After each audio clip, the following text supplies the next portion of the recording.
అనేక మంది అలా మాట్లాడుతుంటారు, చాలా మాటలు మాట్లాడుతుంటారు. కానీ నాకు తెలుసు, నేను దగ్గరుండి ఆర్థిక పరిస్థితి చూసిన కాబట్టి ఎన్నడూ ఆయనకు ఆశ లేదు. అటువంటి మనిషిని పట్టుకొని సిబిఐ ఎంక్వైరీ ఇస్తాం, ఇదేస్తాం, అదేస్తాం. ఎవరు కారణం దీనికి అంతటికి? ఈ చేతగాని కాంగ్రెస్ ప్రభుత్వం మీ ఏసీబీ వాళ్ళు పోయి కాళేశ్వరంలో పనిచేసిన 3 ఇంజనీర్లను పట్టుకుంటే ఒక్కొక్క ఇంజనీర్ దగ్గర 100 కోట్ల ఆస్తులు వెళ్తే మీకు ఎందుకు ఎంక్వైరీ చేసే దమ్ము లేదు? వాళ్ళు వెనకాల ఎవరు ఉన్నారో ఎందుకు ఎంక్వైరీ చేస్తలేరు? ఖచ్చితంగా నేను ఇవాళ చెప్తా ఉన్నా, హరీష్ రావు గారు వెనక, సంతోష్ రావు గారు వెనక రేవంత్ రెడ్డి గారు ఉన్నారు. వాళ్ళని ఖచ్చితంగా కాపాడతారు అన్ని విషయాలను. వాళ్ళని ఏమనరు, వాళ్ళ గురించి ఏం మాట్లాడరు. బాణం ఎంతసేపు కేసీఆర్ గారి మీద ఉంటుంది. కేసీఆర్ గారిని మాట్లాడాలి, కేసీఆర్ గారిని బదనాం చేయాలి. కానీ దగ్గరుండి ఈ అవినీతి అనకొండలు బీఆర్ఎస్ పార్టీని ఏదైతే డిస్టర్బ్ చేసిండ్రో వాళ్ళని మాత్రం ఏమనరు. ఈ ఇంటర్నల్ అండర్స్టాండింగ్ అనేది ఎక్స్పోజ్ కావాలి. రేపటి నుంచి నేను ఛాలెంజ్ చేసి చెప్తున్నా కదా, రేపటి నుంచి ఏం మాట్లాడతారు తెలుసా? ఈ మొత్తం బ్యాచ్లన్నిటికీ సోషల్ మీడియా బ్యాచ్లు ఉన్నాయి. వీళ్ళందరికీ బాగా చాలా చాలా బ్యాచ్లు ఉన్నాయి. వాళ్ళంతా రేపటి నుంచి ఏమంటారు? నన్ను ఒకళ్ళు బీజేపీ ఆపరేట్ చేస్తుంది అంటారు, ఒకళ్ళు కాంగ్రెస్ ఆపరేట్ చేస్తుంది అంటారు, ఒకళ్ళు రేవంత్ రెడ్డి చెప్తే మాట్లాడుతుంది అంటారు, ఇంకోళ్ళు బండి సంజయ్ చెప్తే మాట్లాడుతుంది అంటారు.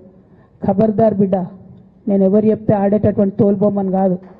నాది నాది నాది నాది కేసీఆర్ బ్లడ్, నాది తెలంగాణ బ్లడ్. ఇండిపెండెంట్గా నేను అనుకున్న విషయాన్ని చెప్తున్నాను. దానికి పొలిటికల్గా ఇబ్బంది అయినా, కష్టమైనా, నష్టమైనా నేనే భరిస్తా.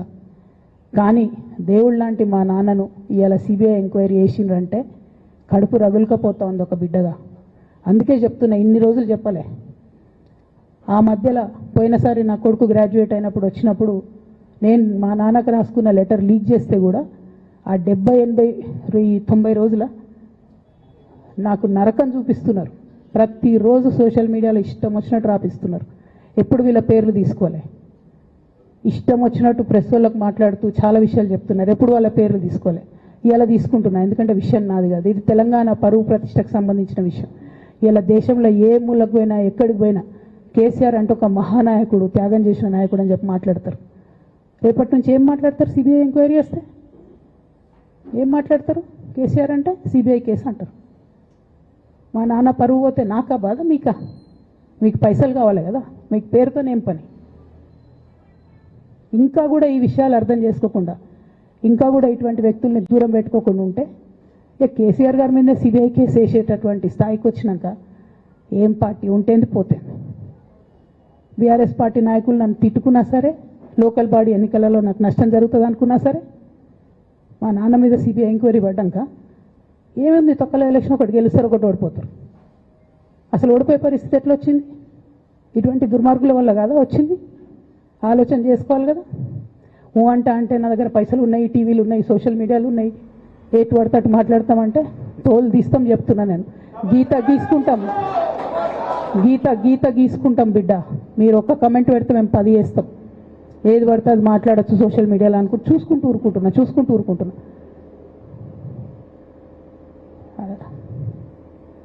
పెద్దసారి దగ్గరకు వచ్చినాక ఇక కాంప్రమైజ్ అయ్యేది ఏం లేదు. ఘోష్ కమిషన్ వేసిన రోజే నేను చెప్పిన, ఎందుకు రియాక్ట్ కాలేదు పార్టీ అని అడిగిన ఆ రోజునే. నిన్న సిబిఐ ఎంక్వైరీ చేస్తున్నా అని రేవంత్ రెడ్డి గారు అసెంబ్లీలో చెప్తే తెలంగాణ బంద్ ఖాళీ వద్దా, బగ్గుమనొద్దా తెలంగాణ? ఎట్లా మాట్లాడతారు? నిజంగానే మనిషి అవినీతి అయితే, నిజంగానే మనిషి డబ్బులు తిన్నోడైతే వేరు మాట. ఆయనకు తిండి మీద కూడా ధ్యాస ఉండదా బాబు? తెలంగాణ అదే పిచ్చి. అట్లాంటి మనిషిని పట్టుకొని ఇవాళ ఏది పడితే అది మాట్లాడితే కూడా రియాక్ట్ కాకపోవడం చాలా దారుణం, చాలా దారుణం. నేను దీన్ని తీవ్రంగా ఖండిస్తున్నా. At the same time Congress government PC Ghosh commission వేసిండ్రు. రెండేళ్ల నుంచి టైంపాస్ చేస్తారు. ఆ కమిషన్ రిపోర్ట్ వచ్చింది. ఆ రిపోర్ట్ నిన్న అసెంబ్లీలో పెట్టిండ్రు. ఇంకా దానికి ఏమిట్లకేం లేదు, దాంట్లోకి ఏం చర్యలు తీసుకుంటారో చెప్పారు, ఏం చేస్తారో చెప్పారు. తక్కువని సిబిఐకి ఇచ్చేస్తారు. అంటే ఇది ప్రీ ప్లాన్డ్, ప్రీ మెడిటేటెడ్, ఖచ్చితంగా కేసీఆర్ గారి ప్రతిష్ట దెబ్బతీయాలనేటటువంటి ప్రీ మెడిటేటెడ్ అటాక్ తప్పితే ఇంకోటి కాదు. ఇన్ని ఏజెన్సీస్ ఉన్నాయి రాష్ట్ర ప్రభుత్వంలో. మీ ఏసీబీకే దొరికింది కదా ఇదే కాళేశ్వరంలో అవినీతి తిమంగళాలు. ఏమైంది? ఆ రిపోర్ట్ ఏమైంది? వాళ్ళ మీద చర్యలు ఏమైనాయి? దాని కంక్లూజన్ ఏంది? ఒక్క చిన్న ఎంక్వైరీ కూడా ఇప్పటివరకు కంక్లూడ్ చేయలేదు కాంగ్రెస్ గవర్నమెంట్. ప్రచారం ఎక్కువ, పని తక్కువ. ఎప్పుడైనా మీ తప్పిదాలు బయటపడుతున్నాయి అనుకుంటే, ఎప్పుడన్నా ప్రజలు తిరగబడతారు అనుకుంటే వెంటనే ఒక రిపోర్ట్ వేయాలి, వెంటనే కేసీఆర్ మీద ఒక ఆరోపణ చేయాలి. ఇప్పటికి కూడా రేవంత్ రెడ్డి గారికి కేసీఆర్ గారి పేరు చెప్పుకోకపోతే ఆయన ఫోటో కూడా పేపర్లో వేరేమని భయం పాపం. అందుకని ఆయన రోజు పొద్దుగాలేస్తే కేసీఆర్ని తిట్టుడే తప్పితే ఇంతవరకు కూడా వేరే ఆలోచన చేయడం లేదు. మేము డిమాండ్ చేస్తూ ఉన్నాం కాంగ్రెస్ ప్రభుత్వాన్ని, మీరు బట్టగాల్చి మీదేసినట్టు ఆరోపణలు వేయడం కాదు, మీకు దమ్ము ధైర్యం ఉంటే నేను పేర్లు కూడా చెప్పిన, చూడండి ఎక్కడి వరకు పోతారో చూస్తాం. మీకు అండర్స్టాండింగ్ లేకపోతే మీకు అండర్స్టాండింగ్ పెట్టుకొని కేసీఆర్ గారిని టార్గెట్ చేయడం ఇది పొలిటికల్గా కరెక్ట్ కాదు. మన రాష్ట్రంలో ఇటువంటి వాతావరణం ఇదివరకు లేకుండే, రేపు పొద్దున కూడా ఉండొద్దని చెప్పి నేను కోరుతాను. కాంగ్రెస్ ప్రభుత్వం కేవలం కాళేశ్వరం విషయమే కాదు, బీసీల విషయంలో ఎంతగా మోసం చేస్తున్నారు. ఫస్ట్ ఏమో బిల్లు పెడతారు, మేమందరం లొల్లి పెడితే టైంపాస్ చేసి 1.5 year తర్వాత బిల్లు పెట్టిరు. బిల్లు పెడితే కనీసం గవర్నర్ దగ్గర పోరు, కనీసం రాష్ట్రపతి దగ్గర పోరు, ప్రధానమంత్రి దగ్గర పోరు. గవర్నర్ పెండింగ్ పెట్టుకుంటే ఎందుకు సుప్రీంకోర్టు కోతలేరు? ఇంకా కూడా మళ్ళీ ఛాలెంజ్ చేసి అడుగుతా ఉన్నాను నేను, ఎందుకు సుప్రీంకోర్టు కోతలేరు? మీరు September 30 లోపల ఎన్నికలు చేస్తామని చెప్పిండ్రు. September 30 లోపలన్నా సుప్రీంకోర్టుకు పోండి. డీమ్ టు బి అప్రూవ్డ్ అనుకుంటే ఇదే ఎలక్షన్లో బెనిఫిట్ అవుతుంది కదా బీసీలకు. ఆ తర్వాత ఇంకొక ఆర్డినెన్స్ తెచ్చిరు, అది పెండింగ్ ఉంది గవర్నర్ దగ్గర. కనీసం దాని మీద సుప్రీంకోర్టు కోండి, దాని మీద కూడా పోతలేరు. మళ్ళీ నిన్న కొత్త కథ, 50% స్లాబ్ ఎత్తేస్తామట. కామెడీ రోజు రోజుకి ఏంది ఇది? ఎందుకోసం అంటే ఇదంతా బీహార్లో ఎన్నికలు అవుతున్నాయి. వాళ్ళ రాహుల్ గాంధీ గారి పిఆర్ యాక్టివిటీకి రోజు ముచ్చట చెప్పాలి ఆయన. ఇక్కడ వీళ్ళు నిన్న 50% క్యాప్ ఎత్తేస్తున్నామని కొత్త కథ చెప్పిండ్రు. మీరు చూడుని రేపెల్లుండి నుంచి రాహుల్ గాంధీ బీహార్లో ఏం మాట్లాడతాడు, హమ్నే 50% సీట్ తోడది అంటాడు ఆయన బీహార్ ఎన్నికలలో. ఆయన అక్కడ చెప్పుకోవాలి కాబట్టి పిఆర్ యాక్టివిటీ కోసం వీళ్ళు ఇక్కడ చేస్తున్నారు తప్పితే, బీహార్ ఎన్నికల కోసం తెలంగాణ బీసీ బిడ్డలను బలిపెడుతున్నారు రేవంత్ రెడ్డి గారు తప్పితే, నిజంగా చిత్తశుద్ధితోని బీసీలకు ఏదైనా బెనిఫిట్ చేద్దామనే ఉద్దేశమే మీకు లేదు. అటువంటి ఉద్దేశం మీకు ఉంటే మీ వైఖరి ఇట్లా ఉండదు.